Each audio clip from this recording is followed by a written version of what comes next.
Assalamualaikum warahmatullahi wabarakatuh. Perkenalkan nama saya Alfianis Permatani Dias. Di sini saya akan mempresentasikan tentang hasil penelitian yang berjudul Analisis Desain Frame Sepeda Listrik Roda 3 sebagai alat bantu transportasi bagi penyandang disabilitas menggunakan software Autodesk Inventor. Nah, pada penelitian kali ini saya dibantu dengan mahasiswa saya, mahasiswa Prodi Teknik Mesin yang bernama Priyonugroho Rofianto. Nah, latar belakangnya, mengapa kita menggunakan Autodesk Inventor 2018?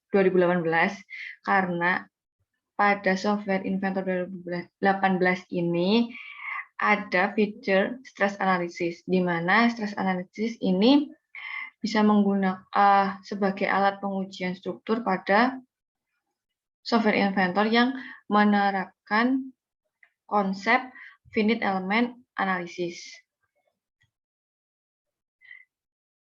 Dari finite element analysis ini nanti kita bisa mengetahui apakah desain yang kita gunakan itu cukup kuat ataupun cukup aman. Nah, metode penelitian yang saya gunakan yaitu yang pertama ada kajian pustaka, di mana kita membaca, mencari review dari penelitian-penelitian sebelumnya, mengumpulkan data apakah dimensi ini sering digunakan di penelitian-penelitian sebelumnya. Terus kita mencari juga yang akhirnya dari pencarian tersebut kita dapatkan dimensi yang akan kita gunakan pada pembuatan frame sepeda ini. Terus yang ketiga yaitu pemodelan desain frame. Nah, setelah kita mengumpulkan data tadi, kita dapat desainnya, terus kita mencoba memodelkan desainnya di dalam software Autodesk Inventor. Yang keempat, kita mencoba untuk mensimulasi dan menganalisis menggunakan metode finite element analysis, di mana finite element analysis ini membagi elemen kontinu menjadi elemen berhingga, dan dianalisa dilakukan pada setiap elemen yang telah dibagi tersebut dengan menggunakan perhitungan secara komputasi numerik. Yang kelima yaitu menganalisis hasil simulasi dari software Inventor 2018. Yang terakhir kita tarik kesimpulan dari hasil analisa simulasi tersebut. Nah, ini desain frame yang kita gunakan, yang kita masukkan juga ke dalam software Autodesk Inventor. Kita gambar. Nah, kita menggunakan material frame-nya yaitu steel, di mana densitasnya kita pakai yang dimiliki steel tadi yaitu 7,85 gram per cm kubik, terus yield strength-nya ada 207 megapascal, ultimate tensile strength-nya ada 345 megapascal. Nah, untuk modulus Young-nya ada 210 gigapascal dan Poisson rate rasionya sebesar 0,3. Nah, pada rangka ini kita menggunakan hollow circle, jadi penampangnya berbentuk lingkaran dengan diameter luarnya 35 mm, sedangkan diameter dalamnya 30 mm. Jadi ketebalan yang kita gunakan pada desain frame ini yaitu 2,5 mm.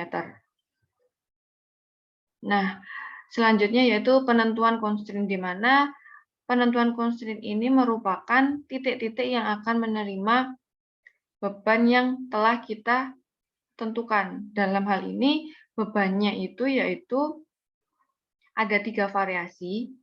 Nah, yang kita gunakan dalam memberikan bebannya pada frame tersebut. Ini titik-titik yang akan menerima beban. Nah, dari analisa, setelah kita menentukan titik-titiknya, kita analisa keluarlah hasil von Mises stress, di mana von Mises stress ini adalah hasil perhitungan hubungan antara tegangan-regangan pada benda uji.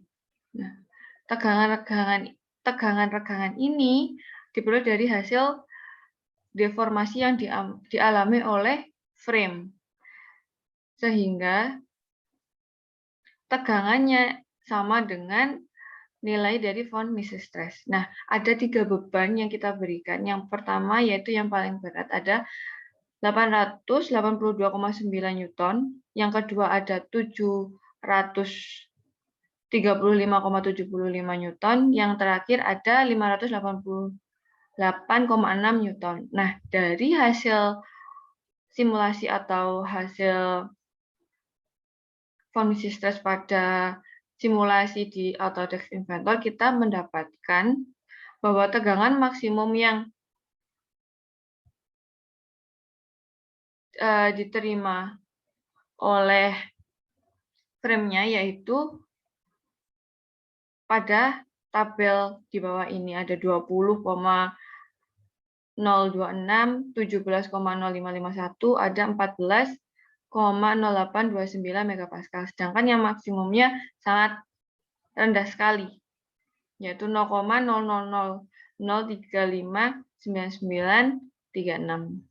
Nah, sedangkan displacement ini perpindahan ataupun perpindahan posisi ketika frame menerima beban yang kita masukkan.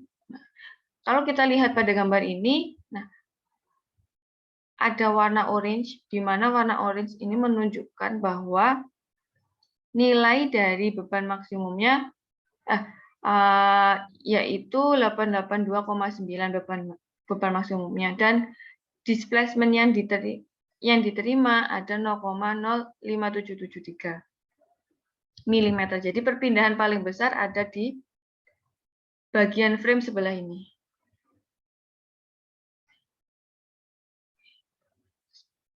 Yang terakhir yaitu ada safety factor, di mana safety factor ini dinyatakan aman apabila nilainya lebih dari 1. Nah, kalau kita lihat pada gambar hasil simulasi bahwa gambar ini menunjukkan full dengan warna biru, di mana artinya safety faktornya itu cukup besar dan frame-nya ini cukup aman untuk digunakan. Bukan cukup, lebih tepatnya sangat aman digunakan. Yang terakhir yaitu kesimpulan. Kesimpulan yang didapatkan pada penelitian ini yaitu beban tertinggi memiliki tegangan maksimum yaitu 20,026 megapascal. Sedangkan displacement-nya yang paling besar 0,04577 mm. Tetapi frame tetap aman untuk digunakan karena safety faktornya melebihi dari 1. Maksimum itu ada untuk beban maksimum nilainya 10,336. Maka frame sepeda ini sangat aman digunakan untuk penyandang disabilitas. Nah, untuk penelitian ke depan bisa dilakukan dengan material yang lebih ringan dan mungkin dimensinya atau diameter dari frame-nya dikecilkan. Terima kasih. Sekian presentasi hasil penelitian dari saya. Wassalamualaikum warahmatullahi wabarakatuh.